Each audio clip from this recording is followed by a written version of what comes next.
ಖಾರವಾಗಿ ಏನಾದರೂ ತಿನ್ನಬೇಕು ಅನಿಸ್ತಿದ್ರೆ ಜಸ್ಟ್ 5ರಿಂದ 10 ನಿಮಿಷದಲ್ಲಿ ಈ ರೆಸಿಪಿನ ಟ್ರೈ ಮಾಡಿ ನೋಡಿ. ಯಾವುದೇ ತರಕಾರಿ ಬೇಕಿಲ್ಲ, ಮನೆಯಲ್ಲೇ ಇರುವಂತಹ ಸಾಮಗ್ರಿ ಸಾಕು ಇದಕ್ಕೆ. ಸೊ ಬನ್ನಿ ತಡ ಮಾಡದೆ ಶುರು ಮಾಡೋಣ.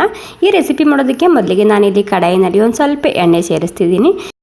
ಎಣ್ಣೆ ಬಿಸಿ ಆದಮೇಲೆ ಮೆಣಸಿನ್ಕಾಯಿ ಹಾಕ್ಕೊತಿದ್ದೀನಿ. ಇಲ್ಲಿ ಮೆಣಸಿನ್ಕಾಯಿ ಗುಂಟೂರು ಕೂಡ ತೊಗೋಬೋದು, ಅಥವಾ ಬ್ಯಾಡಗಿ ಮೆಣಸಿನ್ಕಾಯಿ ಇತ್ತಂದ್ರೆ ಅದು ಕೂಡ ತೊಗೋಬೋದು. ಸುಮಾರು ಇದು ಒಂದು 30 ಮೆಣಸಿನ್ಕಾಯಿ ಇರ್ಬೋದು. ಇವಾಗ ಮೀಡಿಯಮ್ ಗ್ಯಾಸ್ನಲ್ಲಿ ಇದನ್ನು ಹುರ್ಕೊಂಡು ತೊಗೋಬೇಕಾಗುತ್ತೆ. ಇಲ್ಲಿ ಮೆಣಸಿನ್ಕಾಯಿ ಹುರಿಯೋದಕ್ಕೆ ಜಾಸ್ತಿ ಟೈಮ್ ಬೇಕಾಗಲ್ಲ, ಜಸ್ಟ್ ಒಂದು 2ರಿಂದ 3 ನಿಮಿಷದಲ್ಲೇ ಈ ಮೆಣಸಿನ್ಕಾಯಿನ ಹುರಿಬೋದು ಎಣ್ಣೆಯಲ್ಲಿ. ಮತ್ತು ಇವಾಗ ಗ್ಯಾಸ್ ಮೀಡಿಯಮ್ ಇರಲಿ, ಮೀಡಿಯಮ್ ಗ್ಯಾಸ್ನಲ್ಲಿ ಒಂದು 3 ನಿಮಿಷ ಇದನ್ನು ಹಾಗೆಯೇ ಹುರ್ಕೊಂಡು ತೊಗೋಬೇಕಾಗುತ್ತೆ. ಮತ್ತು ಕೆಲವೊಂದು ಸಲ ಮನೆಯಲ್ಲಿ ಏನೂ ತರಕಾರಿ ಇರೋದಿಲ್ಲ ಅಡುಗೆ ಮಾಡೋದಕ್ಕೆ, ಆ ಟೈಮ್ನಲ್ಲಿ ಕೂಡ ಈ ರೆಸಿಪಿನ ಮಾಡ್ಬೋದು. ಒಂದು 2 ಚಮಚ ಇಲ್ಲಿ ನಾನು ಕೊತ್ತಂಬರಿ ಬೀಜ ಅಥವಾ ಧನಿಯಾ ಹಾಕಿ ಸೇರಿಸ್ತಿದ್ದೀನಿ. ಒಂದು ಚಮಚ ಜೀರಿಗೆ ಸೇರಿಸ್ತಿದ್ದೀನಿ, ಮತ್ತು ಸ್ವಲ್ಪನೇ ಮೆಂತ್ಯ ಹಾಕ್ತಿದ್ದೀನಿ. ಮತ್ತು ಈ 3 ಸಾಮಗ್ರಿ ಹಾಕಿದ ಮೇಲೆ 1ರಿಂದ 2 ನಿಮಿಷ ಮೀಡಿಯಮ್ ಗ್ಯಾಸ್ನಲ್ಲಿ ಹುರ್ಕೊಂಡು ತೊಗೋಬೇಕಾಗುತ್ತೆ. ಇಲ್ಲಿ ಕೂಡ ಜಾಸ್ತಿ ಟೈಮ್ ಬೇಕಾಗಲ್ಲ, ಒಂದು 2 ನಿಮಿಷ ನಾನು ಹಾಗೆಯೇ ಮಿಕ್ಸ್ ಮಾಡ್ಕೊಂಡು ತೊಗೊತಿದ್ದೀನಿ. ಓಕೆ, ಇವಾಗ ಗ್ಯಾಸ್ ಬಂದ್ ಮಾಡ್ಕೊಂಡು ನಾನು ಇದು ಮಿಕ್ಸಿಯಲ್ಲಿ ಸೇರಿಸ್ತಿದ್ದೀನಿ. ಬಿಸಿ ಬಿಸಿ ಇರುವಾಗ ಮಿಕ್ಸಿಯಲ್ಲಿ ಹಾಕೊಂಡು ರುಬ್ಕೋಬಾರ್ದು. ನಾನು ಕಡೆಯಲ್ಲೇ ಬಿಟ್ಟರೆ ಅದು ಕಪ್ಪಾಗುತ್ತೆ ಅಂತೇಳಿ ಮಿಕ್ಸಿಯಲ್ಲಿ ಹಾಕಿ ಇದಕ್ಕೆ ಒಂದು 5 ನಿಮಿಷ ಆಗೋ ತನಕ ರೆಸ್ಟ್ ಮಾಡ್ಕೊಂಡು ಬಿಡ್ತಿದ್ದೀನಿ. ಒಂದು 5 ನಿಮಿಷ ಆಗಿದೆ, ಇವಾಗ ಸ್ವಲ್ಪ ತಣ್ಣಗಾದ್ಮೇಲೆ ಇದಕ್ಕೆ ರುಚಿಗೆ ತಕ್ಕಷ್ಟು ಉಪ್ಪು ಹಾಕ್ಕೊಂಡು ಮೊದಲಿಗೆ ಹಾಗೆಯೇ ತರಿಯಾಗಿ ರುಬ್ಕೊಂಡು ತೊಗೊತಿದ್ದೀನಿ. ನೋಡಿ, ಇವಾಗ ತರಿಯಾಗಿ ರುಬ್ಕೊಂಡು ತೊಗೊಂಡಾಗಿದೆ. ನಿಮಗೆ ಯಾವ ರೀತಿ ರುಬ್ಕೊಂಡು ನಾನು ತೋರಿಸ್ತಿದ್ದೀನಿ ನೋಡಿ. ಇಷ್ಟಾದರೆ ಸಾಕಾಗುತ್ತೆ. ಇವಾಗ ಇದಕ್ಕೆ ನಾನು ಒಂದು ಅರ್ಧ ಕಪ್ ಆಗುವಷ್ಟು ಹುಣಸೆ ಹಣ್ಣಿನ ರಸ ಹಾಕ್ತಿದ್ದೀನಿ. ಎರಡೂ ಸೇರಿಸಿ ಹಾಕಿ, ನೀರು ಮತ್ತು ಹುಣಸೆ ಹಣ್ಣು ಎರಡೂ ಸೇರಿಸಿ ಹಾಕಬೇಕು. ಒಂದು 10 ನಿಮಿಷ ನೆನೆಸ್ಕೊಂಡು ಹಾಕ್ಕೊಳ್ಳಿ, ಸಾಫ್ಟ್ ಆಗುತ್ತೆ ಹುಣಸೆ ಹಣ್ಣು ಹಾಕಿದ ಮೇಲೆ ಮತ್ತೆ ಇದನ್ನು ರುಬ್ಕೊಂಡು ತೊಗೋಬೇಕಾಗುತ್ತೆ.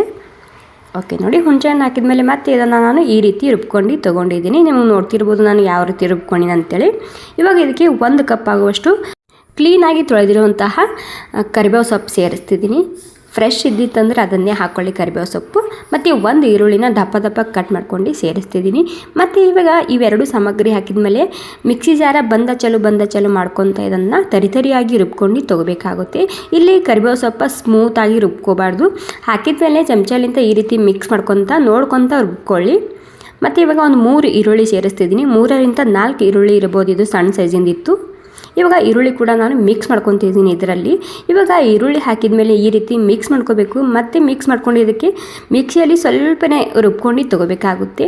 ಈರುಳ್ಳಿ ಅಲ್ಲಿ ಕಾಣಬೇಕದು, ಸ್ಮೂತಾಗಿ ರುಬ್ಕೋಬಾರ್ದು. ಒಂದು ಸಲ ನೀವು ಇಲ್ಲಿ ಉಪ್ಪು ಖಾರ ಚೆಕ್ ಮಾಡಿ ನೋಡ್ಬೋದು, ಅಡ್ಜಸ್ಟ್ ಮಾಡ್ಕೊಳ್ಳಿ ಈ ಟೈಮ್ನಲ್ಲಿ. ಇವಾಗ ನೋಡಿ, ಈರುಳ್ಳಿ ಹಾಕಿದ ಮೇಲೆ ಮತ್ತೆ ಒಂದು 2-3 ಸಲ ಮಿಕ್ಸಿ ಜಾರ ಬಂದ ಚಲು ಮಾಡಿದ್ದು ನಾನು. ಈರುಳ್ಳಿ ಸಾಫ್ಟ್ ಆಗಿಲ್ಲ, ತರಿಯಾಗಿ ಇರಬೇಕು, ಅಲ್ಲಿ ಈರುಳ್ಳಿ ಕಾಣಬೇಕದು, ಆ ರೀತಿ ಇದನ್ನು ರುಬ್ಕೋಬೇಕಾಗುತ್ತೆ. ಸೊ ನೋಡಿ, ನಮ್ಮ ಬಾಯಲ್ಲಿ ನೀರಿಸುವಂತಹ ಕೆಂಪು ಚಟ್ನಿ ರೆಸಿಪಿ ತಯಾರಾಗಿದೆ. ನೀವು ಇದನ್ನು ಊಟಕ್ಕೆ ಸೈಡ್ ಡಿಶ್ ಆಗಿ ತಿನ್ಬೋದು, ಅಥವಾ ಚಪಾತಿ, ರೊಟ್ಟಿ ಅಥವಾ ಅನ್ನಕ್ಕೆ ಒಂದು ಸ್ವಲ್ಪ ತುಪ್ಪ ಹಾಕ್ಕೊಂಡು ಈ ಚಟ್ನಿನ ಹಾಕ್ಕೊಂಡು ತಿನ್ಬೋದು. ಎಲ್ಲದಕ್ಕೂ ತುಂಬಾ ರುಚಿಯಾಗಿರುತ್ತೆ. ಓಕೆ ಫ್ರೆಂಡ್ಸ್, ಈ ರೆಸಿಪಿ ನಿಮಗೆ ಸ್ವಲ್ಪನಾದರೂ ಇಷ್ಟ ಆಗಿದ್ರೆ ಒಂದು ಲೈಕ್ ಮಾಡಿ. ಹಾಗೆ ನೀವು ಕೂಡ ಒಂದು ಸ್ವಲ್ಪ ಟ್ರೈ ಮಾಡಿ ನೋಡಿ. ಖಾರ ಪ್ರಿಯರಿಗಂತೂ ತುಂಬಾ ಇಷ್ಟ ಆಗುತ್ತೆ ಈ ರೆಸಿಪಿ. ಮತ್ತು ಯಾವುದೇ ಸಾಮಗ್ರಿ ಬೇಕಿಲ್ಲ ಇದಕ್ಕೆ, ಮನೆಯಲ್ಲೇ ಇರುವಂತಹ ಸಾಮಗ್ರಿನ ಬಳಸಿ ಮಾಡ್ಕೋಬೋದು. ತರಕಾರಿ ಕೂಡ ಇದಕ್ಕೆ ಬೇಕಿಲ್ಲ. ಸೊ ನೋಡಿ, ಎಷ್ಟು ಸರಿಯಾಗಿ ಬಂದಿದಲ್ವಾ.